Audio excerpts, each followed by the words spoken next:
I like to rescue quilt tops and blocks that I find in antique stores and turn them into new treasures. I found this pile of blocks in an antique store, and it was 35 blocks for $30, and I thought that was a pretty good deal. It says the blocks are all hand pieced, but a lot of them had both hand piecing and machine piecing. If I had to guess, this person probably started hand piecing and then got a machine halfway through, or only had the machine available at certain times, so that's why there's some of each kind of piecing. I consulted a book I have on dating fabrics, and these look to be between the early to mid 1900s. Not a single one of these blocks was the same size. As you can see, the edges are all jagged, and part of that had to do with the way they were pieced and put together, and that's kind of a difficult block to make. It's an 8-pointed star, so a little tricky to do. My first order of business was to figure out what size I could trim all these stars down to. And some of them were a lot bigger than others. And so what I finally ended up figuring out was that I could trim these all to 8.5 inches. Now, some of them, it was a bit big for them, and some I had to cut off the tips, which I know I shouldn't have, but it was the only way I was going to be able to make the pattern work. As I was going through the blocks, I also checked them to make sure there weren't any holes or seams that had come undone. It was also fun to study the different kinds of fabric she had used. There were stripes, plaids, florals, dots, tiny little skinny stripes. It was really cool to see all the different colors too. I imagine that a lot of the fabrics in these blocks were from leftover pieces from making clothes or were cut from clothes that they had worn out. After consulting the book on dating fabric, I know for a fact that a few of them were feed sacks. After many years of pulling out the blocks and looking at them and then putting them back in the box because I was afraid to cut them, I finally worked up the courage to just cut them all down to a single size. I picked 8.5 inches. I had to be a little bit ruthless when cutting these blocks, so sometimes I was cutting off the points. And yes, I could have taken the blocks apart and put them back together so that they would all have points within the 8.5 inches, but I kind of wanted to leave these blocks made the way the person had started them. I wanted to respect the work that somebody had already put into these, but I also wanted to finish them so they would actually be a quilt. I hope the person or persons who started these blocks will just be happy that somebody took the time to finish the quilt. I have no idea what kind of design the person who had started these blocks was going to finish the quilt in. I imagine they were either just going to sew the blocks together or they had some other plan. So my plan was to cut all the blocks down to size and then put them together to see if I liked them just sewn together. A few of the blocks would have had holes because a part of the side didn't quite measure 8.5 inches. For those blocks, I used a piece of the cut-off muslin, put it underneath the block or behind the block, and then top stitched it into place. I matched the thread so it's barely noticeable, and it gave me the full 8.5 inches I need for the blocks. By using the cutoffs from the bigger blocks to help make the smaller blocks big enough, I didn't have to use a new fabric that would have stood out. I used the center marking and the diagonal line on my ruler so that I could match it up with the diagonal line in the block to keep them as straight as possible. As I was cutting, I noticed that there were 37 blocks and not the 35 that she had listed on the price tag. Having a few extra blocks gave me a couple options for different sizes. I could either go 5x7 and use the original 35 blocks, or I could go 6x6 and use 36 of the blocks. I did decide to leave out 2 of the blocks that had some staining on them, but I used them in a different way. Once all the trimming was done, it was time to decide how to put them together. I put them all up on my design wall just to get an idea of how they'd look if I just sewed them together without any sashing or anything.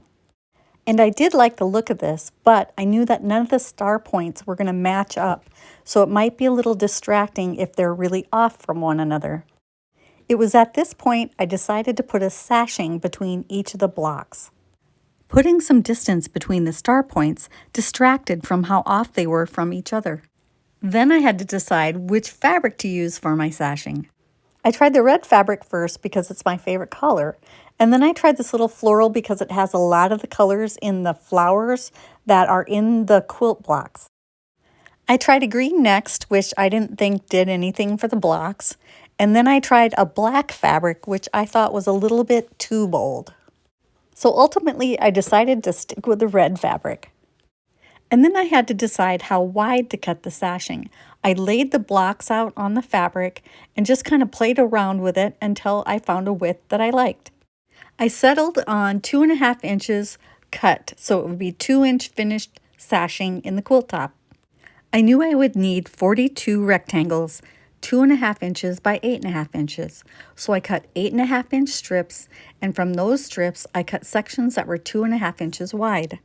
I needed 3 different strips that were 8.5 inches wide to get all the sashing that goes between the blocks for the rows. I decided not to use cornerstones, so it would just be blocks on a base of red fabric. So the rows would be separated by 2.5-inch strips of red fabric, and I was going to wait till my rows were finished to measure how long they were so I could cut my strips at that point. So I needed to make 7 rows of 5 blocks separated by sashing.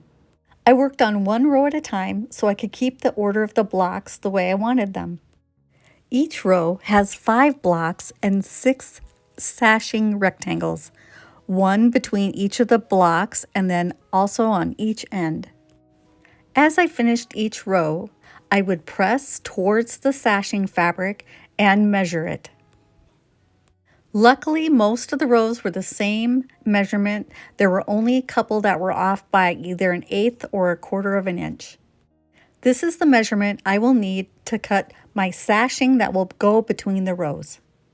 I cut strips that were 2.5 inches wide and then pieced them end to end so that I could cut sections that were 52.5 inches long. The finished quilt measured 52.5 inches wide and 72.5 inches long.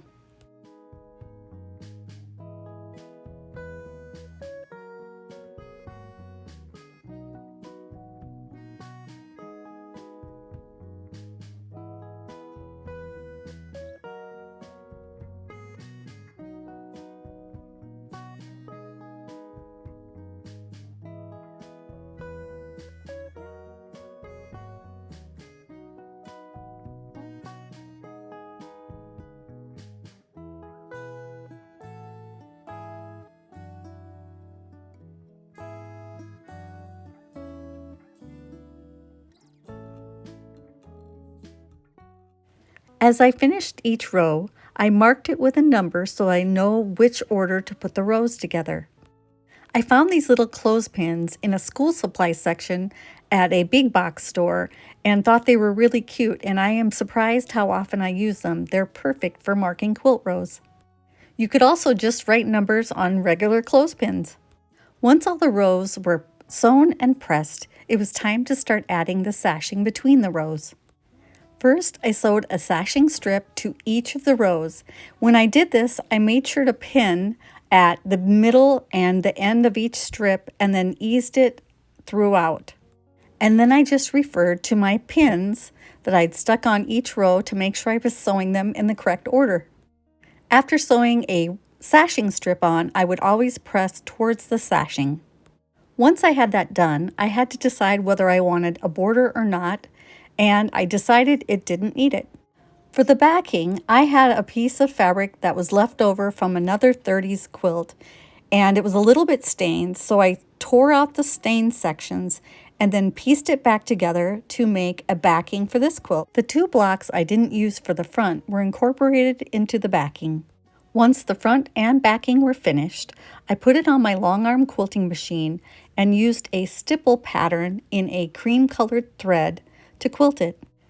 I don't feel bad about machine quilting some of these older reproduction quilts that I have because I know that if they'd had the same tools I have, they would probably have machine quilted it too.